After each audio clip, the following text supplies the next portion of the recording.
संगमनेर तालुका शिवसेना आमदार अमोलजी खताळ यांनी कोपरगाव तालुक्यातील कोकमठाण 3-4 येथे शिवसेना शाखेस भेट देत कार्यकर्त्यांशी संवाद साधलाय। आगामी निवडणुकांच्या पार्श्वभूमीवर संघटना मजबूती, बूथ स्तरावर कार्यकर्त्यांची भूमिका आणि जनतेपर्यंत शिवसेनेच्या धोरणांची प्रभावी मांडणी या विषयांवर त्यांनी मार्गदर्शन केलंय।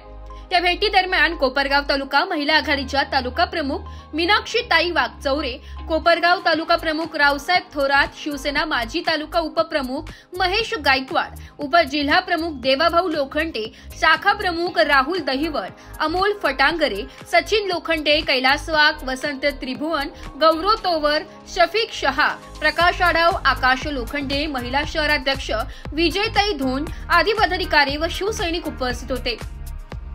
बैठकीत स्थानिक विकास कामे, तरुण व महिलांची सहभागिता, नव मतदारांशी संपर्क वाढवणे आणि ग्रामीण भागातील प्रलंबित प्रश्न सोडविण्यासाठी प्रयत्न अधिक गतिमान करण्याचा निर्धार व्यक्त झालाय। आमदार खताळ यांनी कार्यकर्त्यांची एकजूट हीच संघटनेची खरी ताकद असल्याचं सांगत घराघरात शिवसेनेचा झेंडा झळकवण्याचे आवाहन केले। तत्पूर्वी उपस्थित कार्यकर्त्यांनी आमदारांचे जोरदार स्वागत केले। भेटी दरम्यान परिसरात उत्साहाचे वातावरण निर्माण झाले असून कार्यकर्त्यांमध्ये नवचैतन्य संचारल्याचे चित्र पाहायला मिळाले। ब्युरो रिपोर्ट, नाशिक लोकशाही न्यूज, नाशिक।